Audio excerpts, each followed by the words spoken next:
All right, we're live. How is everybody doing tonight?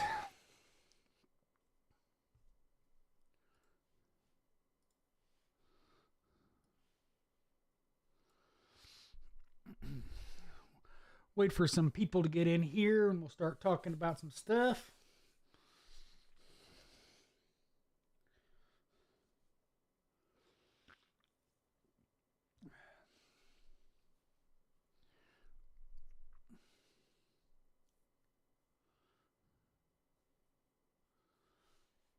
Oh.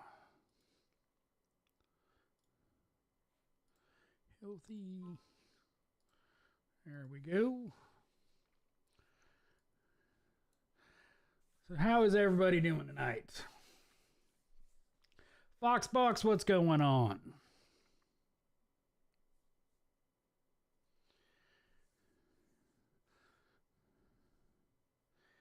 Now, the reason I didn't actually stream last week was actually because my youngest son graduated from high school. So that's why I wasn't on last week. But he's now out of high school. So all my kids are basically done with school. Elaine, my daughter, probably is going to go on to get her master's. But Connor has decided he's done. He's going into the workforce. So my wife is signing him into the property management world. So working on that. Intune, what's up? Brian McFarland, howdy ho. Foxbox, I just finished out my 2 weeks today, got a new gig, and I think it'll be awesome. Thanks for endless advice in your videos. Dude, I appreciate it. Hopefully it's awesome for you. It's so many people get stuck thinking it's safe. I don't, stagnant, but comfortable even with the problems, and they just sit there and take it. And yeah, there's sometimes places that are worse than where you were, but there could also be some really good opportunities out there. So I'm glad you're moving on, and hopefully it's a good choice. In other family news, I got an air conditioning unit out in my house. So that'll get put in Tuesday. I've never really shown much of my house, but I have a 3-level house, and my house has 3 different AC systems, and the other 2 have been replaced. Well, the oldest one decided it's done. It was R22, so pretty much, and it's leaking, so it's done. So Tuesday I get to spend a lot of money.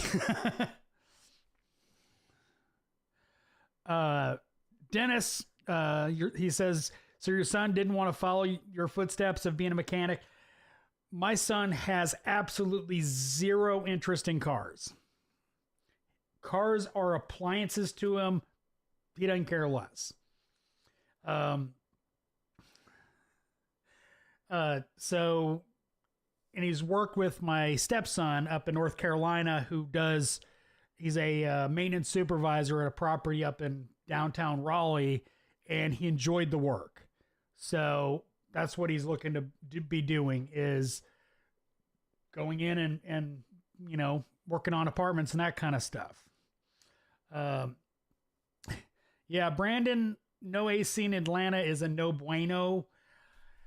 Luckily for me, it's not as horrible as having only one AC unit go bad, or one AC unit in the entire house, but I have 2 more.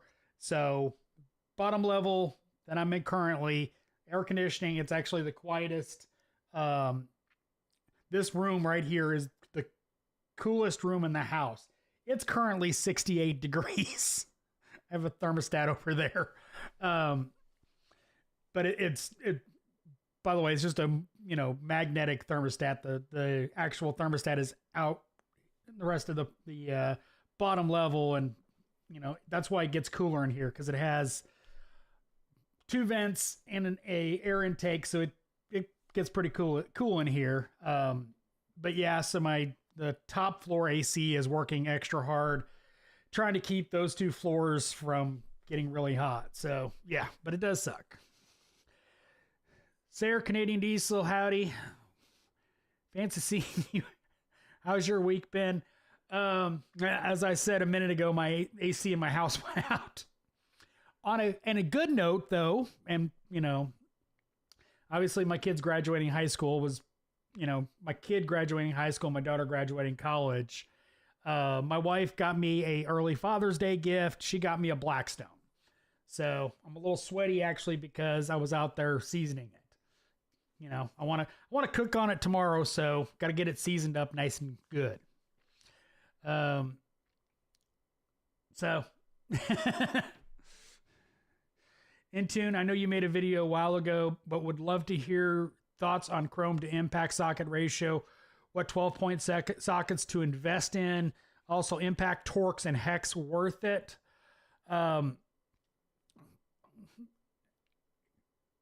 Chrome for me is very, very rarely used. Like for sure have 1/4 inch in chrome because that's the most likely situation to run into where an impact won't fit. Like for instance, the 2.5 Volkswagen, the air injection valve on the back of the head has a 10 millimeter hex that is recessed, and chrome socket's the only thing that's getting that. None of my impacts will get in there. That's about the most common use of a chrome socket I have. But everything else generally is just impact. It's pretty rare that I run into, and it's usually some weird case anyway. Like I have a axle nut socket that's ground down for in place of a special socket, because I didn't have the special socket because the special socket is just neck down for something. I think it was a BMW or something. I don't remember. 12 points. The thing about 12 points is if you have in tune, so you might do some performance stuff. 12 points is much, much more common in, performance stuff like ARP and stuff like that. The most common 12 point situations I run into is like Honda flywheel bolts, or actually clutch clutch pressure plate bolts are 12 point, 12 millimeter. Some flex plates are 12 point, and it's rare enough that I wouldn't recommend investing in them until you run into it. Like if you don't work on Hondas, you may never see a 10 millimeter 12 point. Impact, Torx, and hex in the bigger sizes are definitely worth it. When you're working on 17 and 19 millimeter Volkswagen that are torqued to God knows how tight, those are really nice. But generally the smaller sizes, no. Foxbox AC installs here in Utah will run about 7 to 12 depending on brand and company. Yeah, I'm right in the middle of that. It's about 10 grand. Dennis Rieger wants to know what the square footage of my house. It's about 6,000 square feet. So it's a big house. The finished basement that I'm in, which are where my office studio is, the area down here is 1,800. So good bit of expansion when we finish the basement. Sarah, Canadian Diesel, dealing with my 2001 Chevy Express that for some strange reason still has a vacuum controlled HVAC and no aftermarket parts that actually work. I hate vacuum actuated HVAC. I hate it. I put a engine in a E250, and you know, they use those plastic vacuum lines, and like I wound up running almost a complete new vacuum line through all the way to the almost to the head, because it just kept breaking, and it was all warranty. It sucked. So he's thinking of going to the Wreckers and get a gas pot with the vacuum control dash and HVAC and doing conversion. Might not be too bad. Thank you. I appreciate it. He's like, congratulations, your boy graduating. That's cool, Beads. Good on him. Good reason to barbecue this weekend. Yeah, no, I'm going to use the Blackstone tomorrow night. And then we're doing a graduation party for both of my kids because they both just recently graduated. Adrian, yeah, 10 millimeter 12-point old Range Rover classic valve covers. Adrian, you know I don't mess with Range Rovers, and especially not old ones. But yeah, I mean that's sometimes where you run into 12-point. Adrian, what's up? In tune with Dave. Appreciate. He said, thank you so much for your insight. Love your content. I appreciate it. Foxbox, any advice on buying used tools? Pawn shops, eBay. Have you ever bought used? Yes. When I started in this industry, I was poor. I didn't grow up with money. I didn't grow up with a lot of anything. And I couldn't afford the tool trucks. And, you know, and Sears was a 45-minute drive away. So a lot of the stuff I had was Husky and Napa and Evercraft and from Pep Boys. And, so I couldn't afford to go on the tool truck and spend, you know, a bunch of money starting out. So I bought impact guns, a bunch of different hand tools at the pawn shops. eBay, of course, didn't exist back then. Pawn shops are were really good sources back in the day. Nowadays, price shop, especially for pawn shops, a lot of times they'll just look it up on Snap-on's website, for instance, and then take $20 off of it and it's used. So you gotta check the prices, because they generally don't know what they've got, so they just price it based off of retail, and a lot of times it's not that much off of retail. But if it's like 50% off retail, you know, if you got access to a Snap-on dealer, if it's an air tool, you know, always send it in to get rebuilt. Carl, my shop is 6,000 square feet. Yeah. I knew I'd get some comments about that. Sir Canadian Diesel, watching you from under the hood of a 6.0 diesel, need a break. Well, it's a 6.0 diesel. Of course you need a break.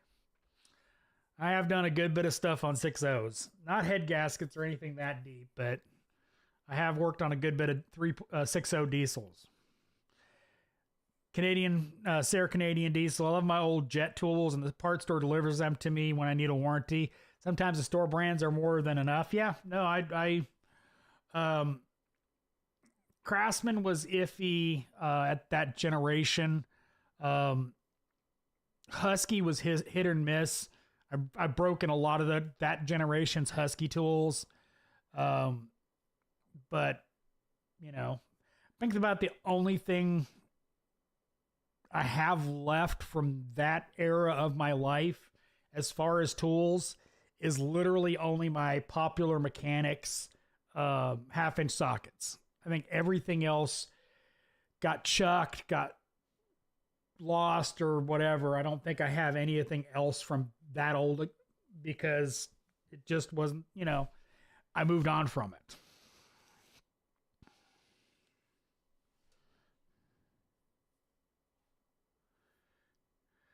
Adrian, Tool Talk, I got the Rote Key 8-channel scope from Joe.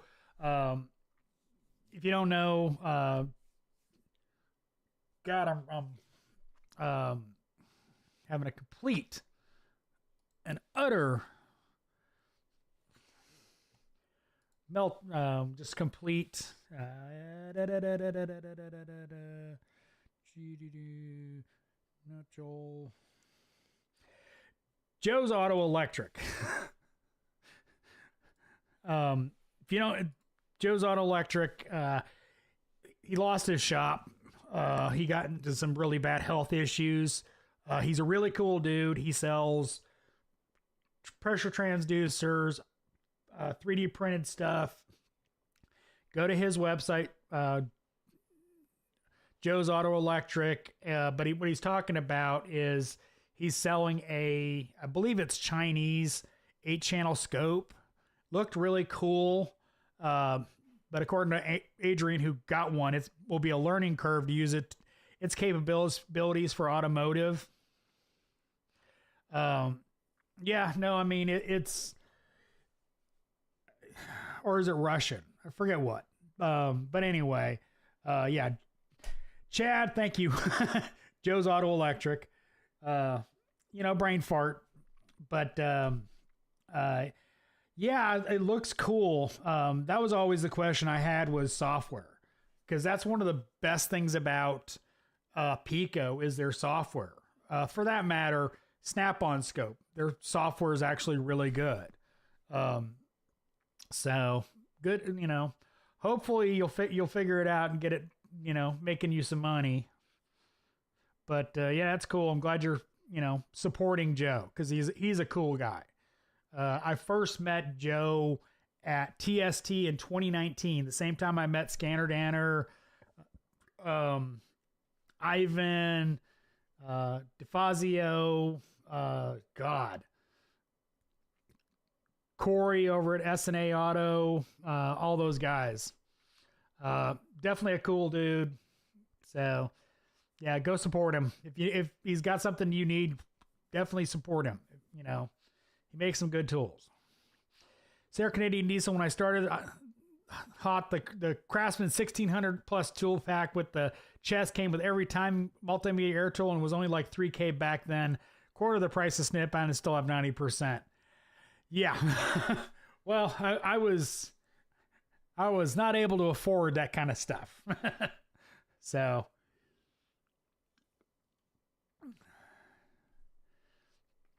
Ukrainian. Okay. Yeah, no, I looked, an update came up on his, Facebook feed, and then I looked back on it and memory of, I thought he said the manual was in Russian, but yeah. Sarah Canadian Diesel, Joe makes a great Android software for the Hanatech. Rote Key is Russian, the Crazy Boys.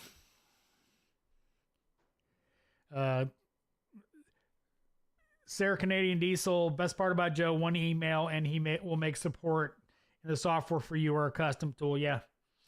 Yep. No, Joe's awesome. By the way, how you doing, Chad?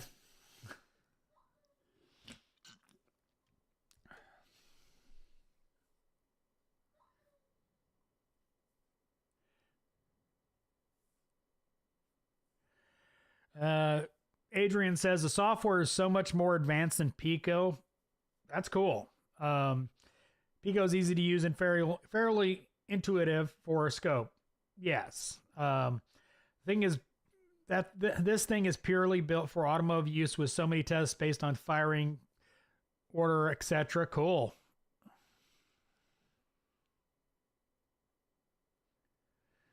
$20 MCR says my AutoFix will now get into Chrysler SG, security gateway when it's registered under Autel and AutoAuth.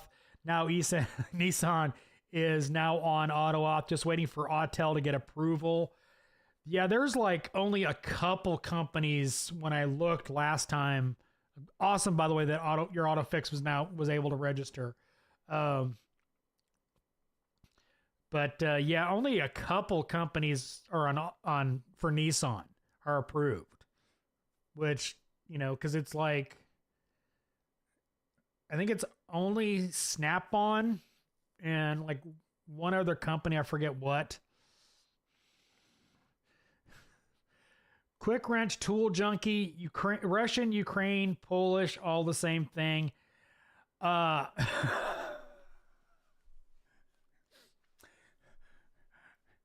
am part Polish, and that is not true.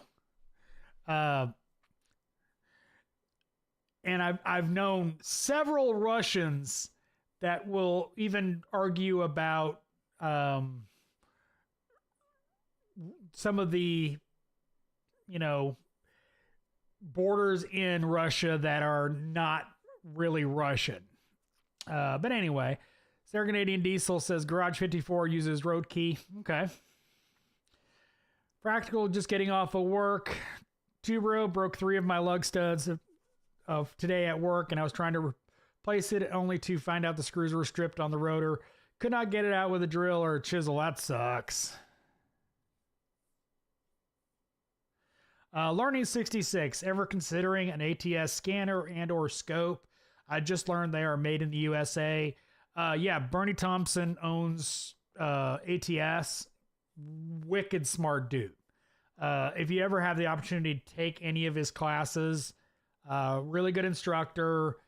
I have thought about buying, he used to have a 4-channel tablet-based scope, and I was really contemplating buying that. The problem for me was I had a Pico and I had a Snap-on, and it was like, do I really need another scope? And I never bit the bullet. And I just recently, a couple weeks ago, I realized that tablet 4-channel got discontinued. They only have it in an 8-channel, which is expensive as all get out. So, yes, I've thought about it.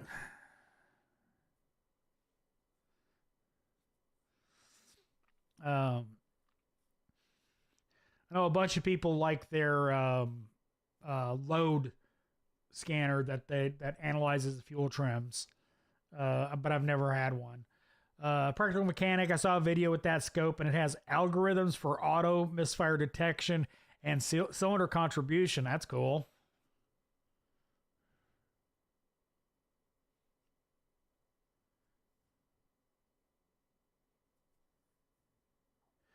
Tubro, so I put everything back on because the shop was closing, but then now I hear a humping noise when I'm driving, only when I accelerate and not brake. Could it be how I put the caliper on? Yeah, something's loose. 3 studs on one wheel is really bad. It could be the wheel cocking over and over again. The Practical Mechanic, I don't understand why Pico doesn't have that. Yeah, I wonder that too, considering Pico, all they do is scopes. Their entire company is scopes, so why shouldn't they be advancing more of their software? I definitely agree with that. I wish Snap-on would add after capture waveform manipulation and math functions. Yes, please.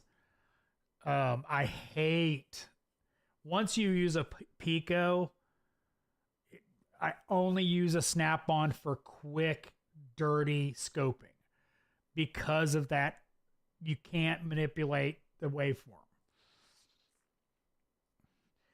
Theory, just joining in, so I don't know where the chat is at. However, what's your opinion on dealers requiring an expensive special tool to do a warranty battery? We are now required to use the eTech DCBS.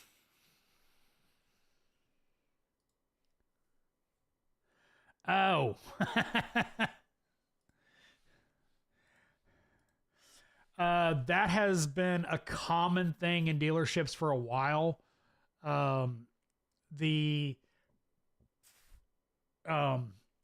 Midtronics was required equipment in, I think, all of the domestics and a bunch of the import dealerships. And yeah, you had to put it on there. You had to follow all the things. You had to do the printout. It sucks. I mean, it just sucks to have to wait for a machine to tell you you need a battery when it's literally, dead. But yeah, it's unfortunately, warranty. Part of it is the manufacturer wanting to put the warranty on the battery manufacturer, et cetera, would be my guess.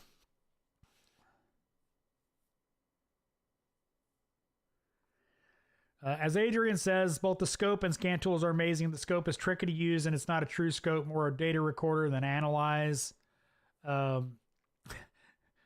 Chad over at the Practical Mechanic, I want an 8-channel scope. The other day I had 2 laptops and 2 Picos and my 4-channel on a Ford truck, trying to isolate intermittent network issue. Jeez. Yeah. I've definitely used my Pico and my Snap-on at the same time. I've never had that many channels out, but maybe it's time you invest in an 8-channel. If you buy a Hanatech at the 8-channel, it's the only one they make that is 12-bit and can handle the voltage. Plus, if you're bored, you can test all 8 cylinders at once. The software is pretty good. I actually technically have a Hanatech scope. I've got the launch, which is Hanatech. Theory, the dealer paid for it. However, it takes forever to get a printout for a whole 0.5. Yes, I know. 2000 MCR, just looked on AutoAuth. Nissan is now approved for Autel, ESDA, Harbor Freight, Launch, Matco, Snap-on. And when I looked, only Snap-on and one other company was approved, so that's cool. Adrian says, Chad over at Practical Mechanic, yes, it will be a lots of stuff based on crank signal, spark, and he entered details such as fire order, talking about the Ukrainian scope.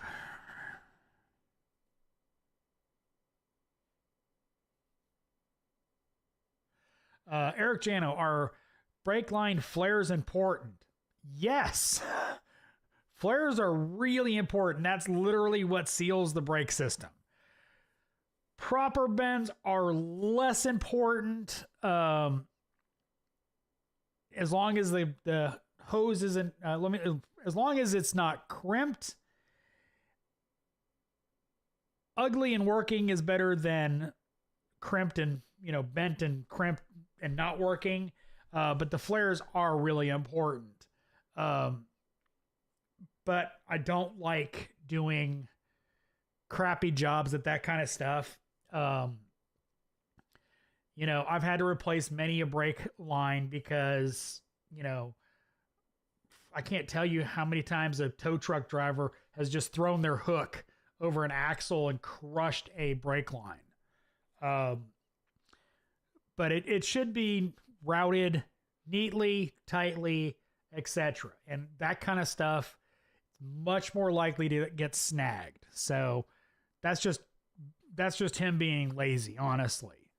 So yeah, both kind of important, but the flare's definitely important.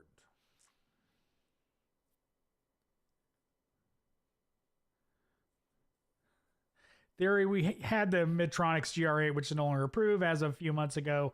Now GM is letting us use a different Midtronics machine as of yesterday, which costs $4K instead of the X-Tex $10K. Yeah. Jonathan Campos, tools to work on Mazda. Have an interview tomorrow. Want to be as ready as I can. Not counting special tools for engines, because a lot of their engines are Ford and they have special tools for doing timing chains, timing belts, and all that kind of stuff, which tech should be providing. That should be shops. Their Mazdas are really easy. 8, 10, 13, some 12, some 14, 17, 19, 21, 22. Pretty much basic tools that, as long as you've got sets of metric tools, you'll be fine. I think there's one caliper that you can do it with disassembly, but Snap-on has a tool that allows you to do it without taking suspension apart. But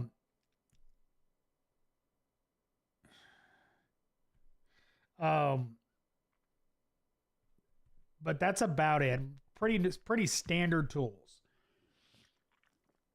Quick Wrench Tool Junkie. I was talking language. I am half Polish. Dad was 100%. If you know old dialects of Polish, you can communicate with Russian and Ukrainian very close languages. Yeah, they're all Slavic, but I went a different way, not language. So, Adrian Lowe's, I just need 8 channels because 4 cams, 1 crank. I can understand that. Practical Mechanic, finally truck stayed broke long enough to locate issue on high-speed 2-can network. Network resistance was dropping. Network pair was shorting. Glad you found him, man.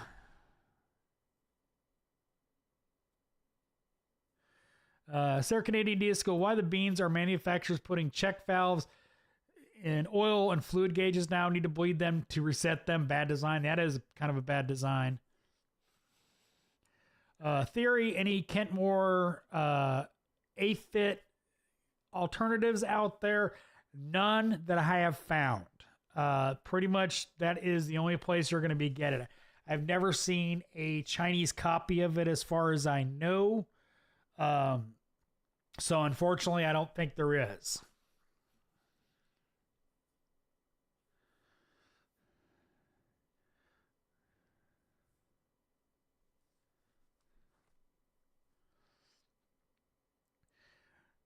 Practical Mechanic found aluminum shavings in the headliner connector. Jeez. Body shop replaced roof after hailstorm repairs was over 6 months ago. Took that long for the shaving to bounce around and bridge the pins. Fun one. Jeez. That sounds really fun. I had a late model Chrysler and came in, no crank, no start. And it had water in the headlight and it had water in the connector for the headlight. So literally unplugged the connector, can came back on, fired right up, drove it into the shop, cleaned out the connector, wrote it up for a headlight bulb communication diagnosis. And they declined the headlight repair, so replacing the headlight assembly, and then came back complaining because their headlight didn't work. So it had to be explained to them, if we plug it back in, your car won't run.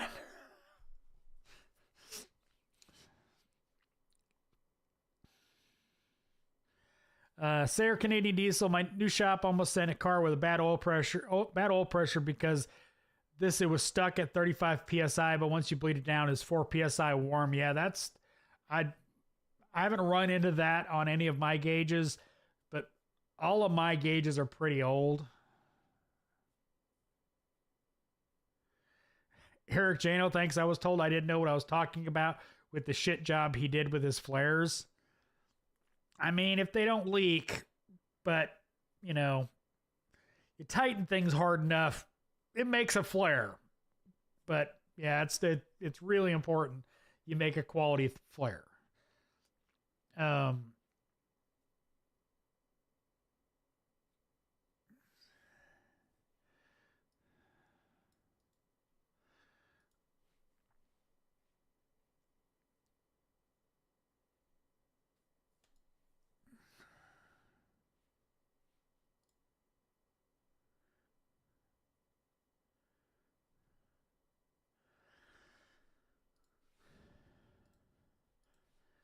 Theory says recommended for GM employees pick up the Lisle stretch belt, part number 59560, huge time saver.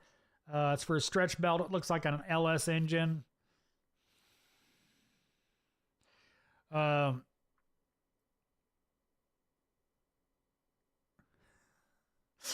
Foxbox, have you bought any new tools recently? Do you think you'll ever stop buying tools?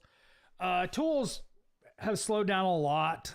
One, there's not a whole lot of new cool stuff out there. I mean, I buy stuff here and there, but a lot of it is just, new socket or, replacing a lost socket or something like that. So do I think I'll stop buying tools? Probably not. Not even until not even after I retire will I stop buying tools. But it is what it is as far as it slowed down a lot. Between not buying tools strictly for videos, because it doesn't make sense. In case you don't know, if I bought a tool for a video and it literally wasn't a video and then it went in my toolbox and sat there, it doesn't do me any good. So, but that's so I buy tools that make me money. So if something comes along and it makes me money, I'll buy it. Theory, I saw your video the other day on the GM dielectric lubricant. It solves a lot of problems in our shop. Yes. Every GM tech I have talked to about it, yeah. Yeah, no, I've fixed a lot of vehicles with that stuff. And, it just works, especially for, pin fretting and,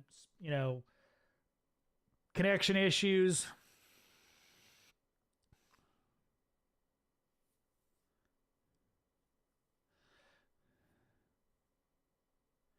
Eric Channel, the reason I was so upset was your video about saving the guy out of a burning car. He didn't have brake failure or anything like that. He actually had a seizure and passed out. He had medical issues, thought he was okay, had a seizure, passed out, and that's why he diverted. But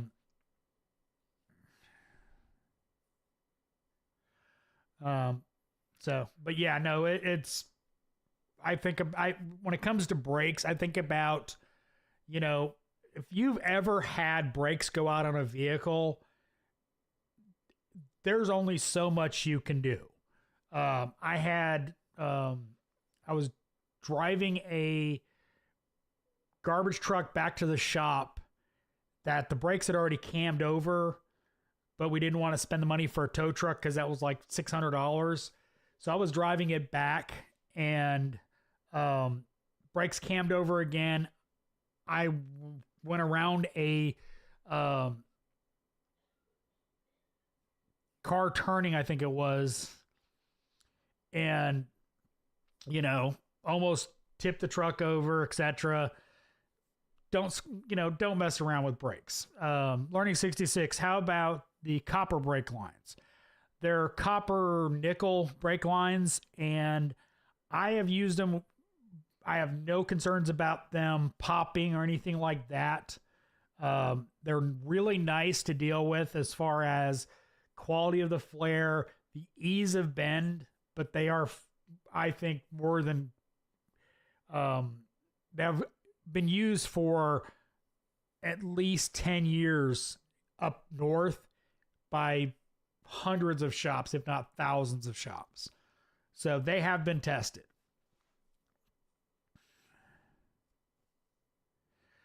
Sarah Canadian Diesel, what is the oldest scan tool you have on the shelf, and when was the last time you used it?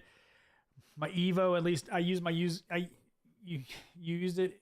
I use my Evo at least once a week. The oldest scan tool I have is the Snap-on Red Brick. And the last time I used it,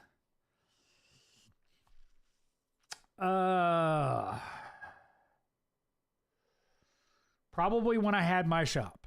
Because I dealt with older vehicles at my shop, and I think I used it a handful of times, mostly for weirder stuff, because my Snap-on Modus at the time had a lot of OBD2 stuff as well. But that was that. I don't work on much OBD1 stuff, which is where that one really does shine. Yeah, Adrian Lowe's copper brake lines are standard replacement in Europe. They can handle the pressure. Yeah, they've been used in at least a decade up north. Charles, what is your favorite hand tool, battery operated tool, and diagnostic tool? Hand tool, probably my Matco flex head ratchet. Battery operated tool, well, it's going to be Milwaukee. Probably the extended reach, 1/4 inch, high speed would probably be, but that it changes often. And diagnostic tool, probably, currently it'd be my launch scan tool, followed by the Picoscope. Quick wrench tool junkie, I use the GM grease, works like a charm. Yep. Sarah Canadian Nielsen got to do a tune-up on a Morris Minor today. It was refreshing, back from the norm. Yeah.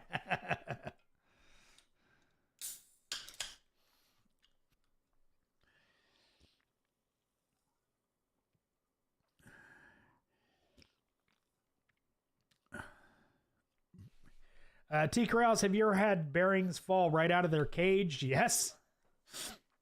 Shocked the crap out of me. Never had that happen. Working on an input yoke and seal due to play in the yoke. Sure enough, found it. I've had working on adjustable bearings. You'll see that a good bit. People over torque the, talking about, tapered bearings where you have a jam nut. So many people do not know how to properly set preload on those kind of bearing systems. So they're either over tightened to hell and back or way too loose. And I've had many of those where you pull the rotor off, and all the balls fall, or not balls, but roller bearings just fall out because been beat to hell and back.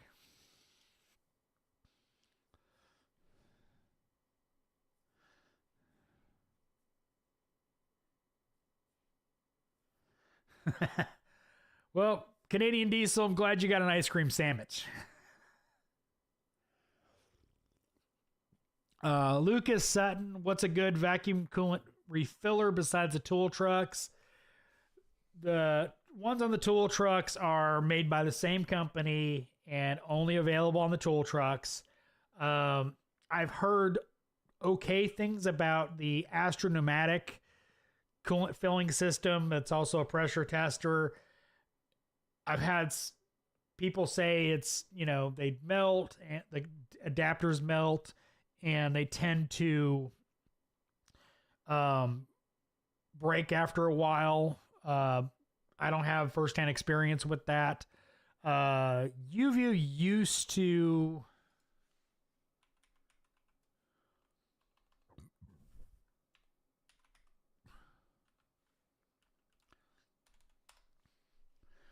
yes.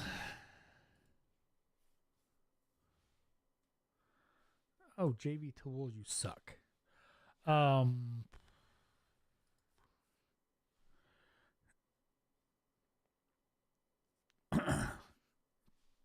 UView 550000 airlift cooling system is not a adapter style. Won't use a Lisle style, Stant style adapter. Uses a cone, but it's relatively reliable. as far as the tool itself. I had one of those for years. That's probably the one I would probably go with if I didn't have access to a tool truck. Sarah Canadian Diesel, Ford front spindles, 4 Ooga Doogas, and then back it off. Half an Ooga Dooga, right? LOL, yeah. I'm gonna make the heavy duty guys like T. Corrales kind of cringe. I worked with a shop that on medium duty trucks, I worked with a guy that on medium duty trucks, he would use a 3/4 impact on the, oil bath bearings on a rear hub. He would just ooga dooga it down with a 3/4 impact until it stopped. And then we put the lock ring on and then ooga dooga down the, lock nut and then bend over the tabs. Just ooga dooga until it stopped. So, Torx specs, screw that stuff. I don't need no stinking Torx specs. Typically, we typically deal with the Conmet preset bearing seal kits, the one with the cone in it, as well as the double nut jam nut style. And I've seen too many guys over torque the inner nut. Yeah, I was just talking about.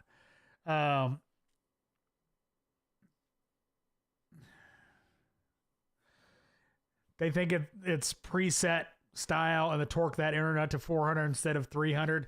Yeah, I mean, this predated that kind of stuff. It was literally just, a big ass nut and just ooga dooga down till it stopped and then put the lock nut on.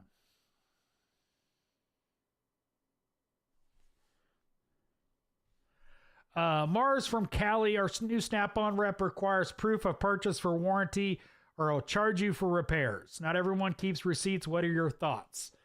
He doesn't want a warranty. Yeah, cringe isn't the word, T. Corrales. Yeah, it's... Mars, he doesn't want to warranty stuff. That's all it is. He's not going to want to warranty stuff unless you buy it from him, which is basically what he's doing. I mean, think about it. I have Snap-on tools that I've owned for closing in on 30 years. Do you think I have a receipt for that? So I would be very hesitant to buy anything from him because he's not going to be a good Snap-on rep. If he's going after you for purchase, proof of purchase and, on a tool that's obviously been around the block and you look like you've been around the block, he's not going to be in business long. Because honestly, that's the whole point of the tool truck is warranty and service. So yeah, I would definitely be not buying from him. If you me personally, not saying that's what you should do, but I would not be buying from him. Because if he's not going to warranty stuff I paid for warranty, what's the point?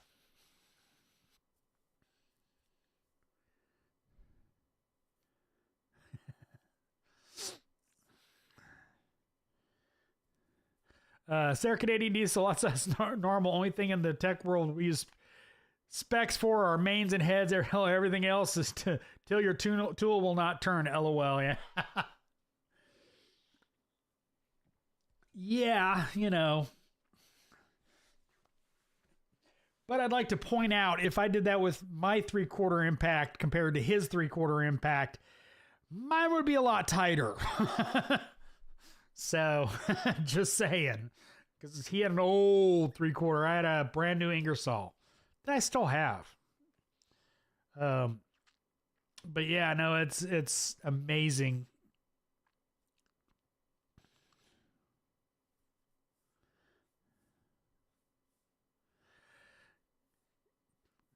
Sarah Canadian Diesel, back in my day, carrying all the books for everything was lame, or so we just put the bolt or nut down to what it was rated for. LOL. Hey, I don't torque everything to spec.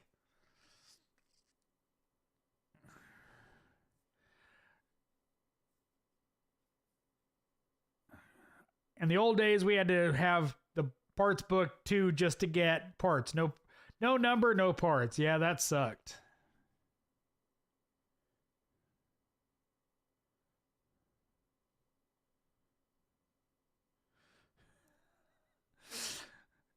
Adrian Lowe's, not tool related, but boss turned around today and said, I got X, Y, and Z scheduled for Monday. And it was like, cool. Do you have a U-Haul booked for Tuesday?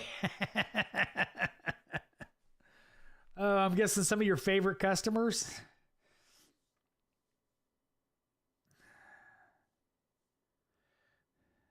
Sarah Canadian Diesel, I used to have a library of manuals and books. Now most of them have been converted to PDF. Yeah, I do not miss paper manuals. I mean,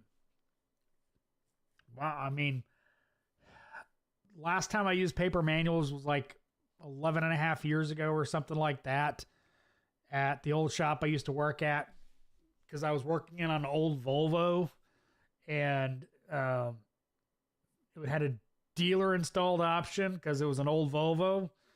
But yeah, I don't miss working on paper anything. Quick wrench tool junkie. I have 29 years. I finally bought a Snap-on ball joint press. OT broke on me. Snap-on dealer gave me a good price, paid him in cash. Nice press. Yeah, it is a nice press. I had one at the shop that I worked on the Volvo. He had one. And then Bam Bam had one. It's really good. I have no, that's one of the last innovative things that Snap-on's come up with.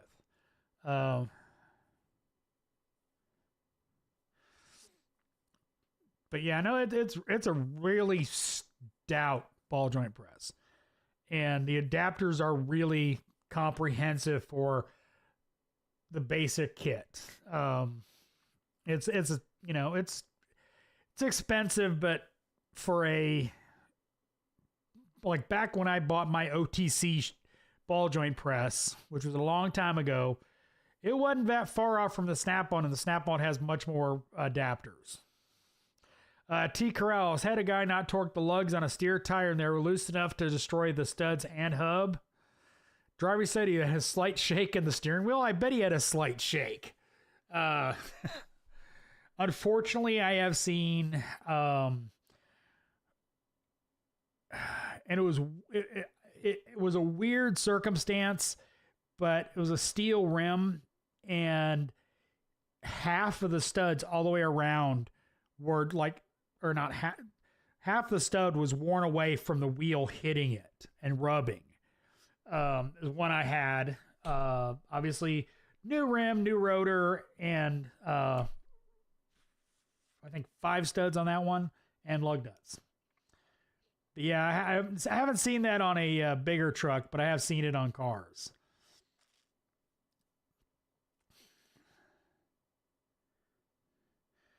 Adrian Lowe's, I'd rather have a paper manual than try and find the info on Mitchell. I don't disagree with the Mitchell part. I don't know if I've ever actually done a video on this, but as a shop foreman at the old shop, a crap ton of my time was finding information for techs in all data that they couldn't find. And part of it is how catalog systeming work for data. You just have to figure out how they've got it in the system to find it.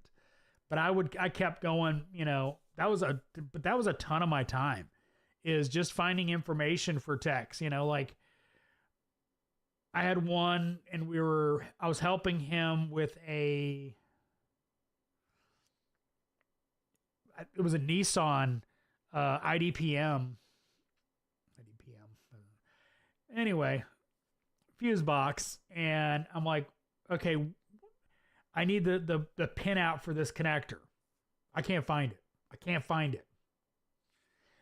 You know, Nissan, they have the pinouts.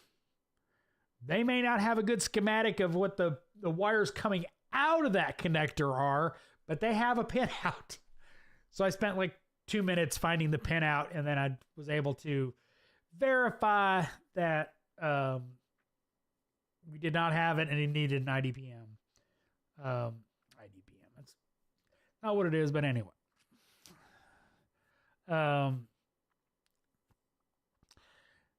Sarah Canadian Diesel and Dave is playing with his press like a 4-year-old got it in their vise, wringing it in and out, LOL. Adrian Lowe's ball joint press should be shop tools. Yes. Doesn't mean that's how it works. I mean, you know, to give an example of my old shop, was there for 9.5 years. When I left, I took my oil extractor. They didn't have one of those. I took both of my smoke machines. They didn't have a smoke machine. I don't think anybody up in the upper shop, well, Bam Bam moved up there, so he has one. But other than me and Bam Bam, nobody else in the shop had a ball joint press. Shop didn't have a ball joint press. The shop only recently had a shop scan tool since like 2 years after he opened. There's lots of shops that just don't buy shop tools and they put it on their techs. I don't agree with it. And yes, I probably enable a lot of shops, or I probably enable the shops I work at because I have those tools. But it is what it is. Sarah Canadian Diesel installed some Solastic springs on a Ford last month, and they already wore out, and they will not replace them. Damn. If that's broken, don't forget to smash that thumbs up. Appreciate it very much. Sergio, what's up? Kayla, what's up? She goes, by the way, 100% stole your roll cart layout. Hey, if it works for you, do it. I used to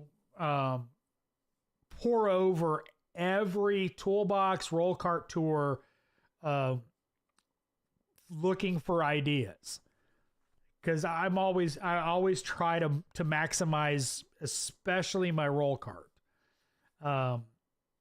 Less so now. I've got it pretty well optimized. It's more like swapping a tool here out that I don't use anymore. But yeah, no, I'm glad hopefully it'll work out for you.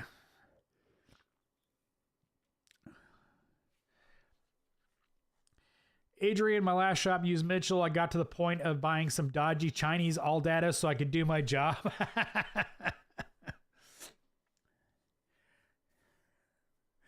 Quick wrench tool junkie. Do you remember switching DVDs for Mitchell?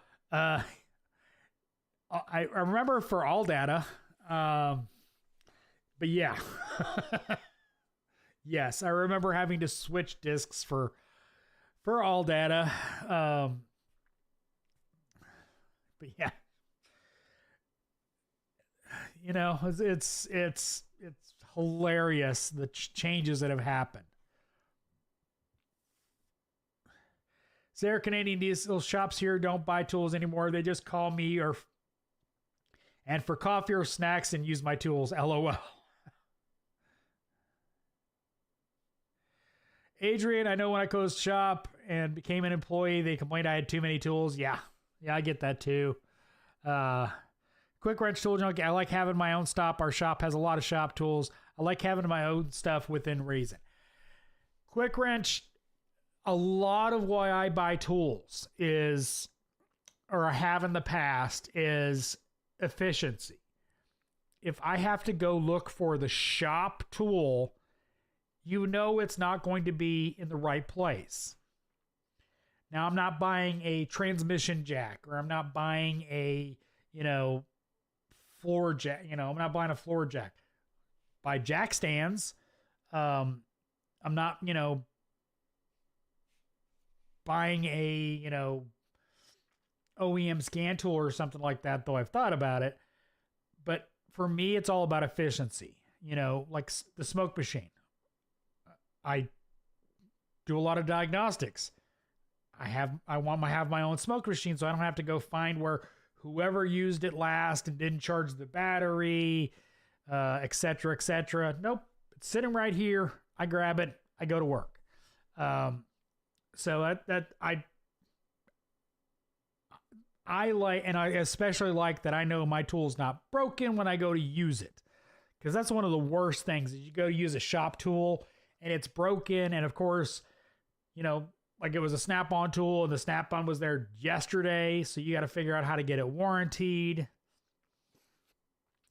So yeah, no, I that's why I bought so many shop tools. Is not just because I used to own a shop, but because I, want to maintain efficiency. Cabinets took so much space. Yeah. Try 2 triple bank roll carts or 2 triple bank toolboxes. Sarah Canadian, LOL, I still have my laptop with all data CDs on it. It's a 1 terabyte hard drive to hold it all. It's not broken, fix it. I would love to purchase auto scan tools. Off-high ones are stupid money. I charge my boss every time I have to hook up, as you should.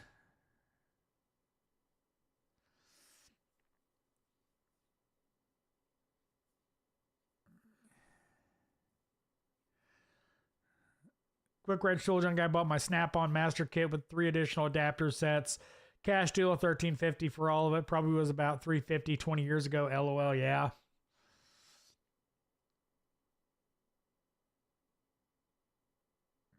Sierra Diesel, when you get a chance, you should check out Start My Car. There's an interactive fuse diagram that's pretty impressive. Okay, when I get a chance. Kayla, have you seen the Harbor Freight smoke machine from Icon?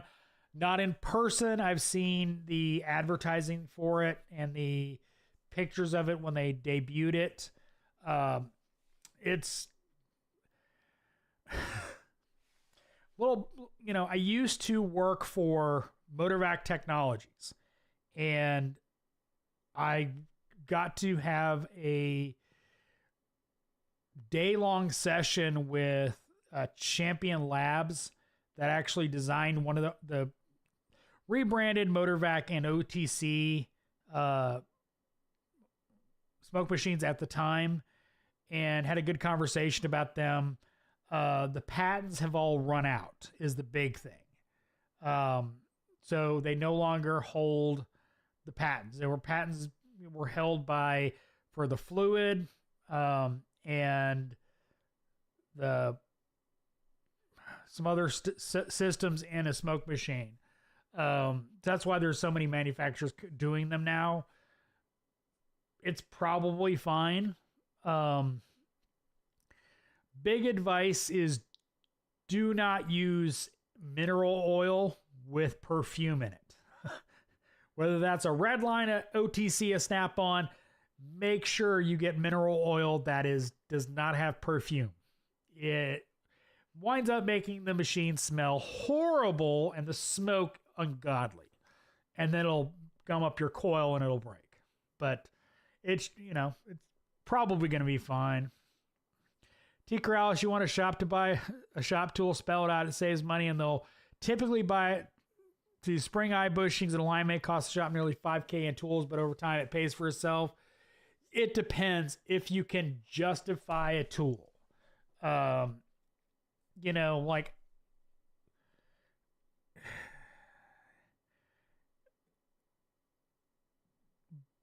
a lot of times they put like timing tools on a technician, which is the worst kind of tool to put on a technician, because he may only use that tool once whereas a shop might use it a couple times to recoup the money, and the shop makes more money than the technician does. But not always. Shops sometimes will not spend money unless you can literally show them, you do this, we make this. So, a cool tool, quick wrench. I have my own battery tester TPMS tool because it saves me the time of having to look all over the shop for it. Shop's never where they're supposed to be. Yeah, shop tools never where they're supposed to be ever. Yeah, no, I agree. It sucks, but it's a fact of life.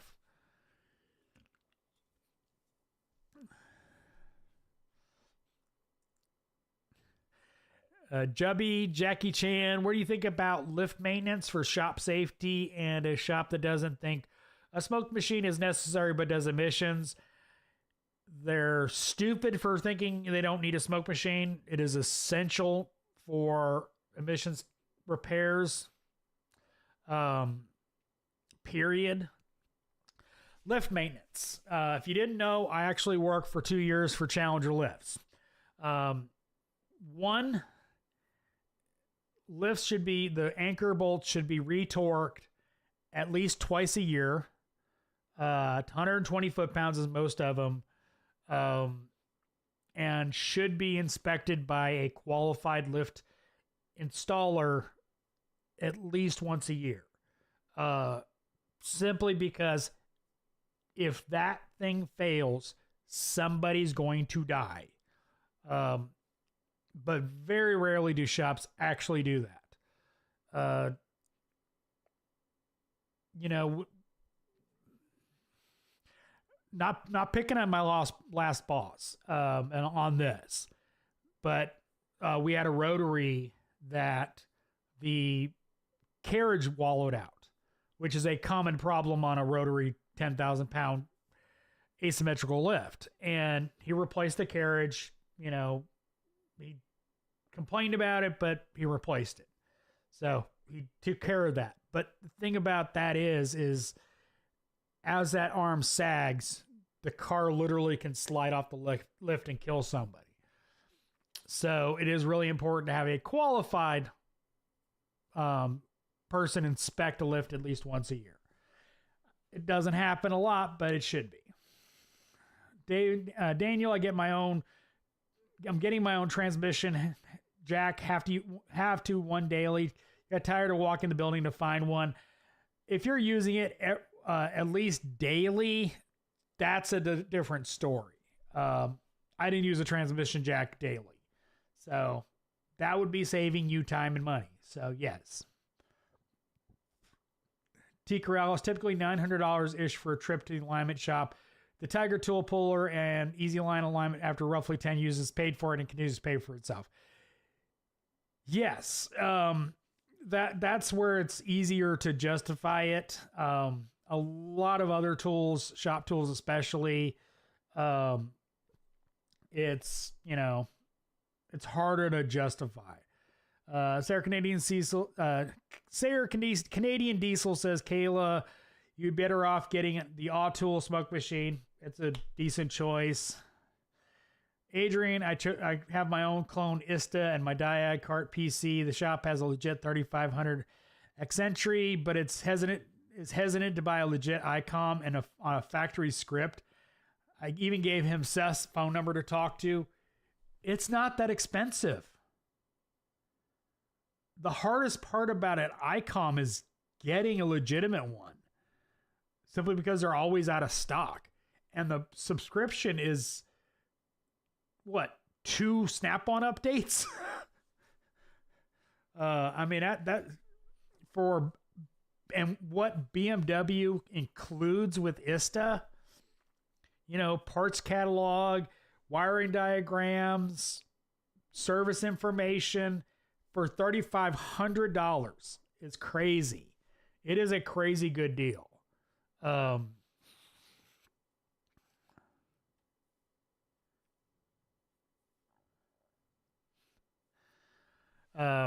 Yeah, that is crazy because it's really not that expensive. I mean, to get a setup to do Fiat, Chrysler, and all that is more expensive, and you have to buy subscriptions on top of that. That's crazy, man. Sarah Canadian Diesel, how much great stuff to seal an old 8V71 pan? Think that will be my next video. Never enough. Never enough. 871 will always leak oil.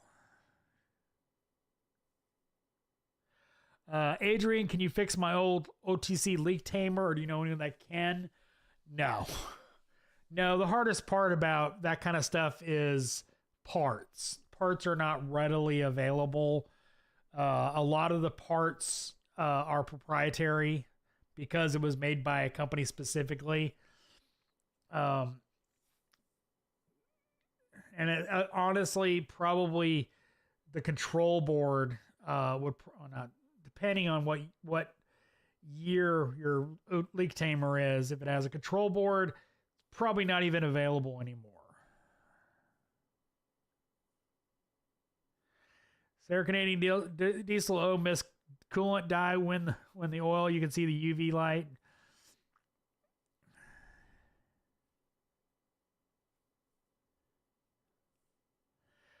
Quick Wrench Tool Junkie, how much did you pay for your Snap-on multimeter? It's now $790. Yeah, I talked about it 2 weeks ago, I think. I only paid like $500 for it too. Same reason I bought it was the screen. Because it had a better screen than my old Snap-on. But yeah, no, it was not $800. There's no way I would have spent $800 for a better screen. Well, Jack B. Chan, thank you for the $2 super chat.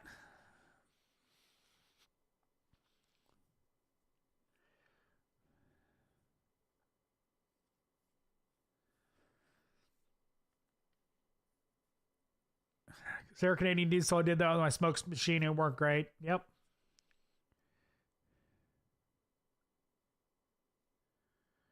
JWC Tech, are you going to get the Astro Nanos and 1/4 inch? Probably. They came out with the 11mm flex head long ratchet for them. Cool. Buff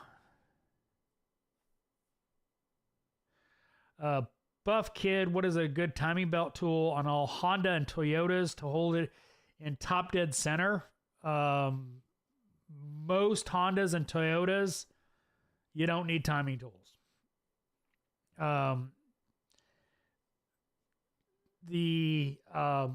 Really the only thing on Toyota is you want a pulley holder to properly torque, like a 3.3 Toyota.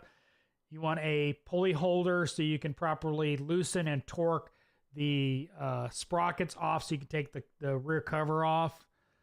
That's on 3.1 and 3.3s.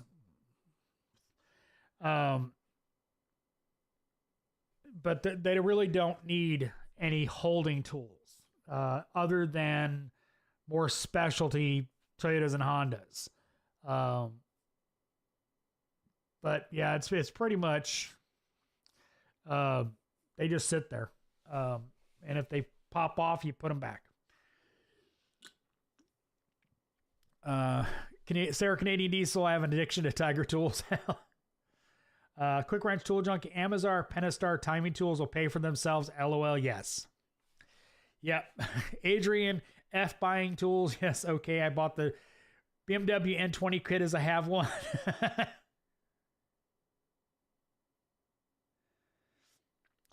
Sergio, you could always buy me, like me, buy a tool after getting a job done without it and not need it for like 2 years. I have done that many, many, many times.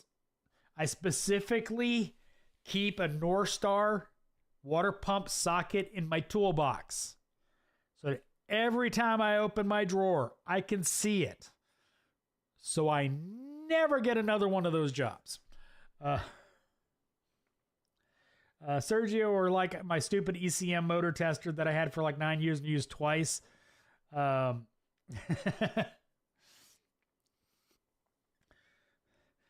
Yeah, Sergio, you missed it earlier in the chat. I have an air conditioning unit out in my house. I get a new one on Tuesday. Old R22 system, and it's leaking, so I get to spend a lot of money. Quick Wrench, we have a smoke machine and bullseye leak detection for evap, AC cooling system, etc. Those turbo sockets, Chris. What's a good adjustable camshaft pulley tool kit for Hondas? It's not adjustable.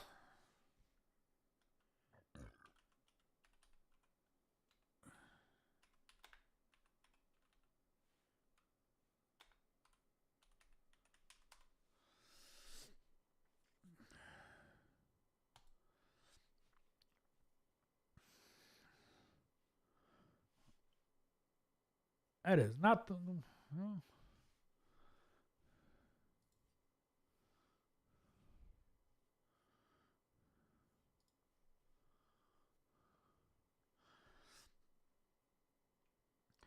That is the one I use for Toyotas, Hondas, anything I have. Basically for most Toyota and Hondas to hold a pulley in. It's universal. You just hold it against the pulley, break it loose, torque it properly. Sheckley 96800. It's a universal. I've never had a problem using it. So that's what I would recommend.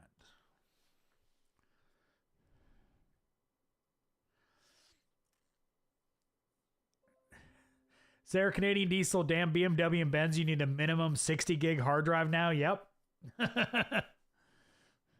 And BMW will take definitely all that crap up. Chris, sorry, those turbo sockets, people seem to like them. Is it better to use impacts on them or hand tools? Depends on the situation. Usually impacts work better.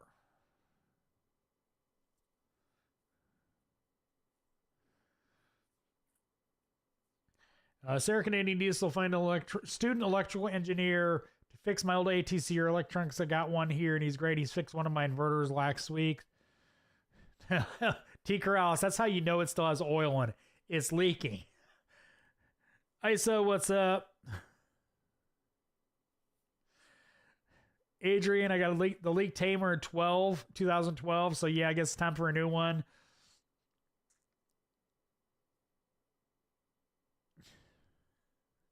Sarah Canadian Diesel, why the beans do I keep all the leftover gaskets and seals from kits? I need to do a purge this weekend. Yeah, I keep a lot of that kind of stuff. You never know when you're going to need it until you throw it out and then you need it the next week.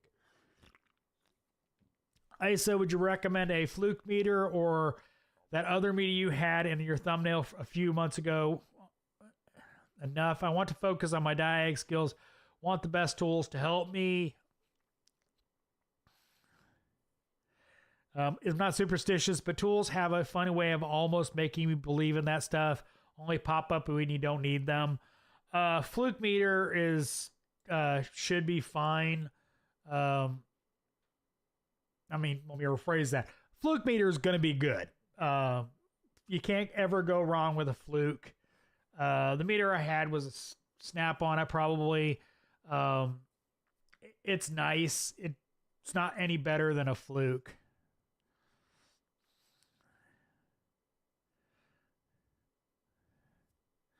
Yeah, as Quick Wrench, it's a great meter, just like the snap-on screen better. I have a Sarah Canadian. I have a wrench made using an old belt-to-hole pulley years. It's from India. I love it.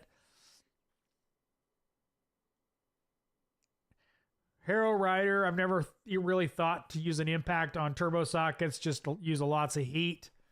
Like I said, it depends on the situation. I use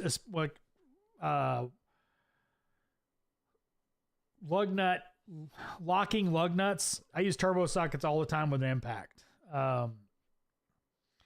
But, you know, it depends on the situation. Adam, my service manager was mad at me when I quit on the spot today because I got hired at Taco Bell as an assistant manager and they're going to pay me $57K a year, only working 4-day weeks. You know, you got to go where the money is. I'm sorry, you know, it sucks that you're leaving the industry, but if they're firing you, they're not giving you notice. So why should you give them notice when you're quitting? I personally don't like that, but you know, the reality is most shops aren't going to give you notice when they fire you. And there was a discussion in one of the groups the other day about people, when a technician puts in their notice, they're gone on the spot. If they don't have anything tore apart, they're gone. So, which is asinine for a shop policy, considering nobody's going to give you notice after that.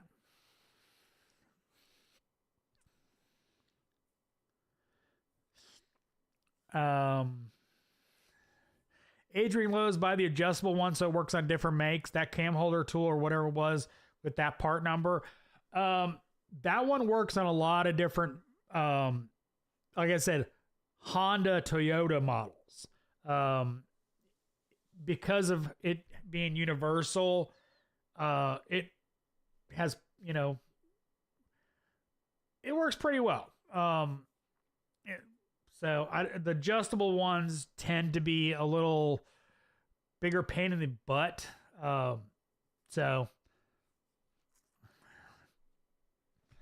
Buff Kid, what's your opinion on trucks costing $80K? Only 80? It just sucks. Everything's getting more expensive. It is what it is, man. Somebody's got to make their money some way. ISO, can we do another live that focuses on diag methods? Yeah, I mean, we can talk about that. It'd have been a really good conversation with, if Adrian's in the chat and Chad's in the chat, we can get some good discussions going.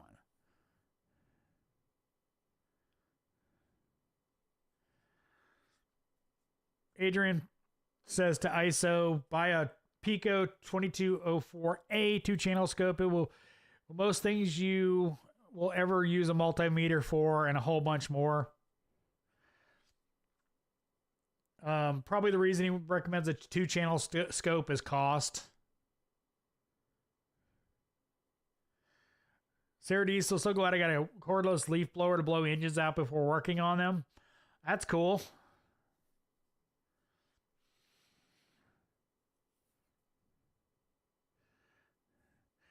T-Flow, I quit without notice a month ago. Literally had a tow truck roll up, and I rolled my box out. MasterTech was making $30 flat rate. Now I make $40. Well, glad you got a pay raise by changing shops. Yeah, I mean, it's in this society especially, it's harder and harder to give notice. Follow, what's up? Buff Kid, what's your opinion on Nobody Wants to Be a Mechanic 2024 and the pay sucks? Pay for an experienced technician is a lot better than it used to be. And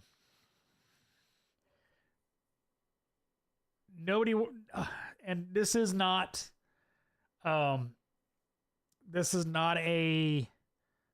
don't take it personally if you're in this age group, but a lot of 18 to 25-year-olds are not working, period. Not just as a technician, not just as an HVAC, plumbing. They're not working at all. So, it's a problem of society as much as it is the industry. Just a lot of people aren't working. So, but the industry is struggling. There's lots of stuff we can, there's lots of stuff that shops can do to make it better, but they don't. Sarah Canadian Diesel, I know nothing about diagnostics. LOL, that's my story, and I'm sticking to it. Yeah, it's funny how sometimes it's better to just do that. Well, I like buying tools once without worrying about upgrading for a long time. Well, there you go. Buy a 4-channel picoscope. Problem solved. It's going a long time before you got to upgrade that. Sarah Canadian, I have 4 bolts in my pocket and have no clue where they came from.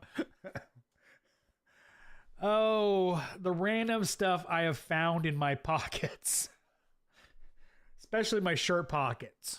I rarely put nuts and bolts in my actual pants pockets, but I've found all sorts of weird stuff in my shirt pockets.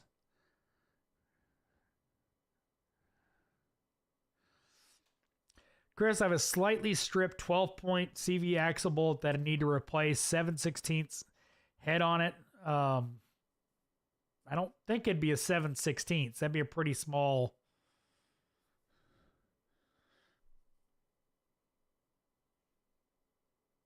Oh, 6 of them on. So it's a bolt-on CV axle. Okay, that makes more sense. Yeah, turbo sockets will probably get them out.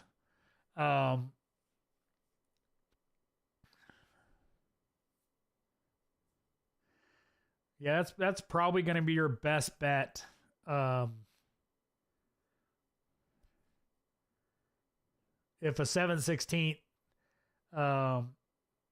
good quality socket won't grab it, next I would go to I would go to heat and a twist socket.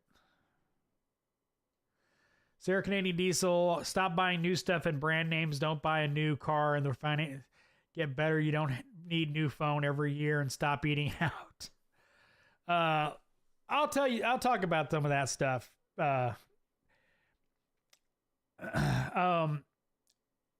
Don't buy a new car. I bought used.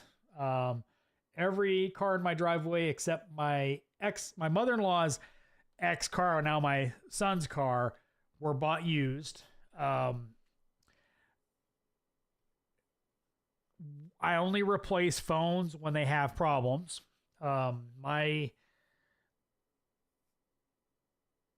on a Samsung S21 or 22. I don't remember exactly. I had screen problems with my old phone. I replaced it during COVID. But yeah, no, I don't. And at this point, rarely eat out. One of the problems we have where I live is on Fridays, I would order something from somewhere and my daughter would go pick it up, and every time it was always screwed up with something, and it was a lot of money.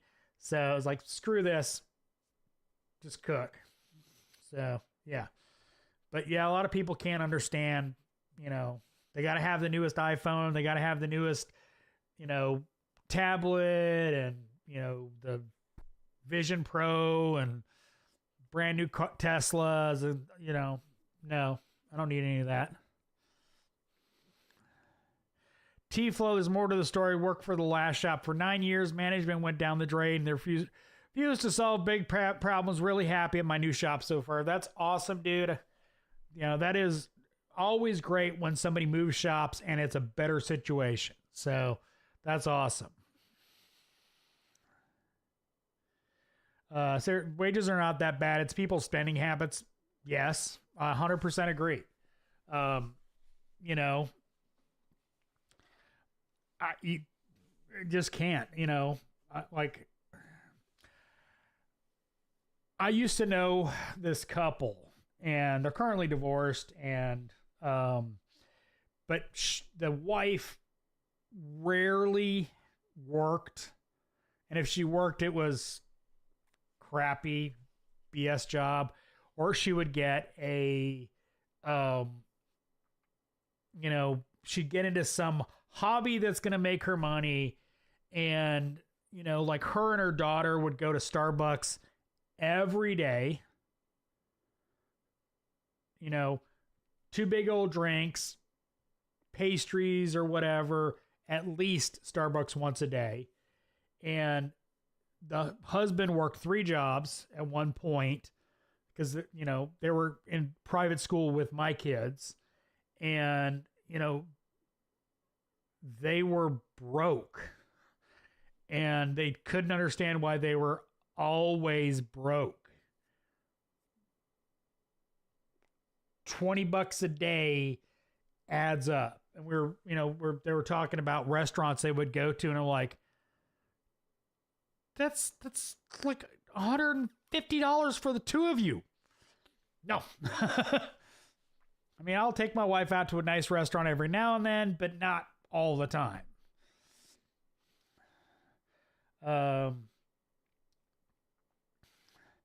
Adrian, say it skills pay. The more skills you have, the more pay and less chance of being fired. To learn skills. Absolutely. But yeah, it's crazy that, how people can't understand why they have no money when they're wasting a lot of money on stupid stuff. Paulo, Autel, or Launch.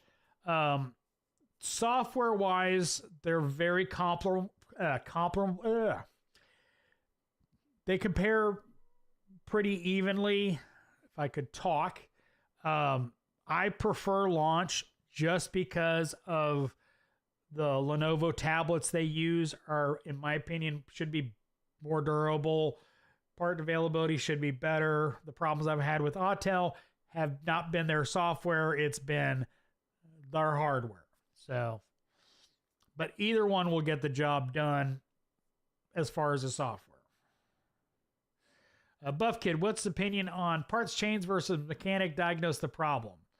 Parts changers are,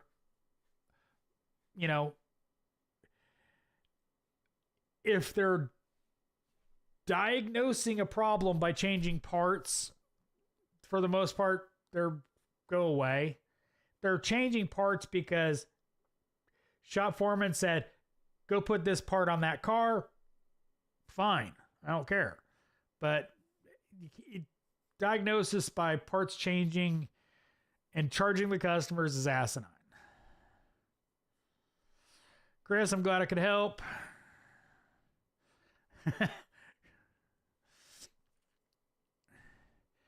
Paulo, if you can fix cars, you can fix dinner. Yep. Buff Kid, I bought a Honda Civic 2004, $300. I built the transmission and drove by the previous owners, and thanks.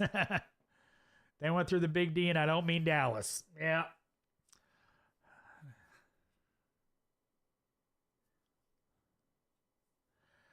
Rich says changing shops to make more money not only helps you, it helps those of the old shop. Sometimes owners get the message.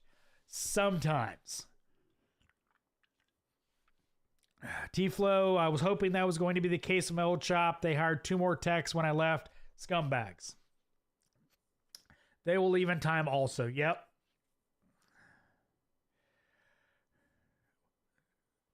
Sarah Canadian Diesel, we are all part changers. We have to be, as we no longer reman parts in-house. Just some of us are smarter parts changers. Well, yes, we all change parts. And that's why, as I said, if you diagnose the problem, somebody has to put the part on. But, it's just something that I think is, I don't like. Pull code, sell part. Pull code, sell part. Oh, that didn't fix it. Sell this part, you got to at least try to diagnose it. I mean, you know, if anybody claims they're always 100% right, they're wrong. Nobody's 100% right. I don't care how good you are. You can be very high 90s, but you're not 100%.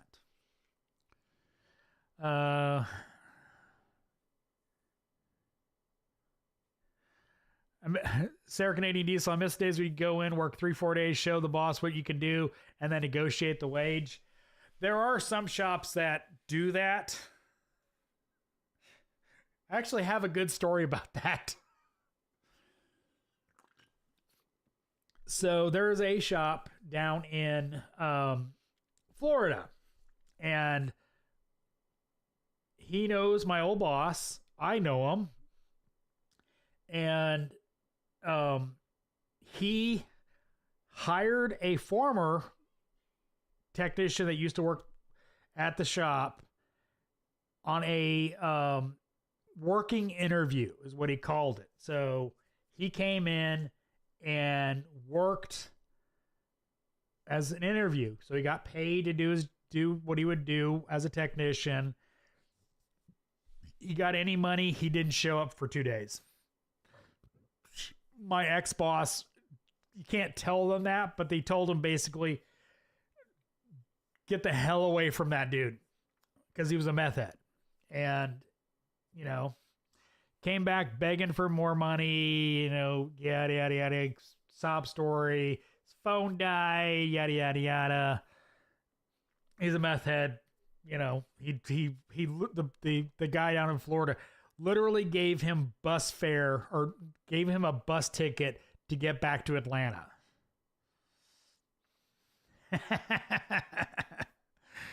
Sarah Canadian Diesel, I'm always 100% right because I never go left. I'm good, but not that good. And well, I know much, but I still know nothing. Yeah, no. Anybody else having problems with the audio? I was talking away from the microphone, so let me know in the chat.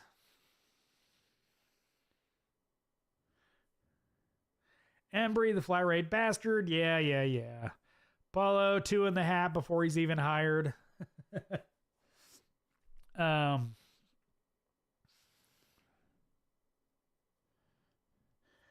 What else going on?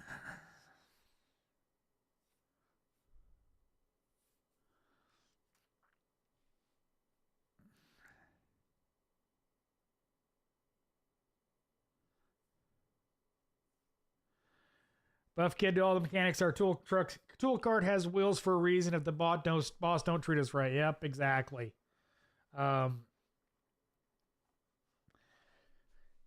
Shop owners do not like to hear that. They want you to stay there and be obedient. Sarah Canadian Diesel. Audio good here, but I'm not using an Apple product, LOL. I mean, I haven't changed anything about my setup, so I mean, the microphone generally has to be near my face for decent audio. I'm not clipping, so it's not that. We got any other questions in the crowd? If we don't have any more questions, I think I'm going to go ahead and call it. Beaver Santana, what's up?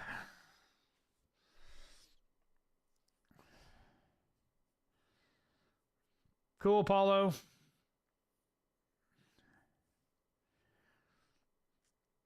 You know, it all depends on their situation. You know, it's Sarah Canadian Diesel bench grinder. What's your opinion? I like them. I have everything. You know, I haven't had any bench grinders fail on me, so I don't have like brand recommendations. I don't know.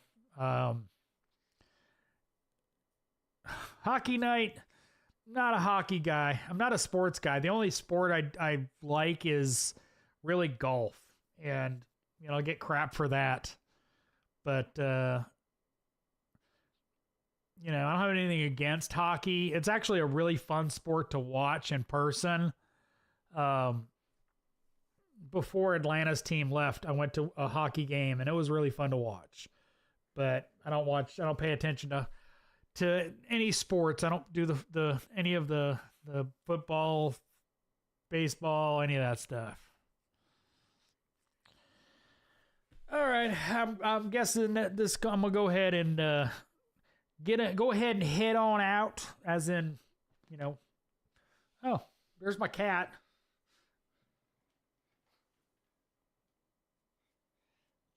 Kind of.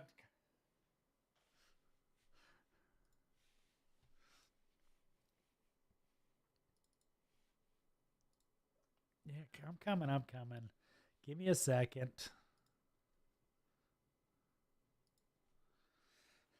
Where's my cat?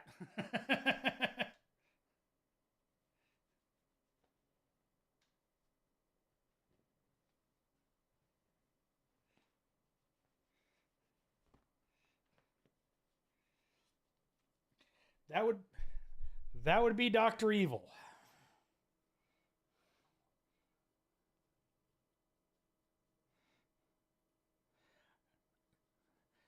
She gets kind of I wasn't.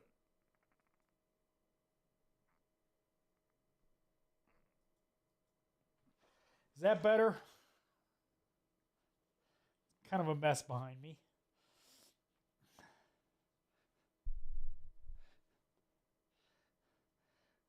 So I have to turn off the background, and apparently somebody opened the door.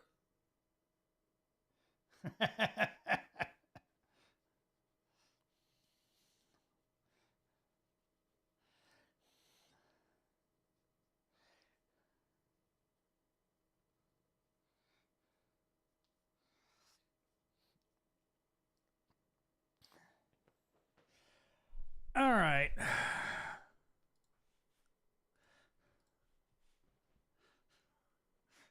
She's back.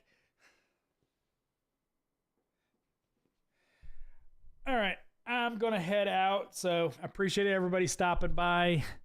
As always, thanks for watching. I am the Flat Rate Master.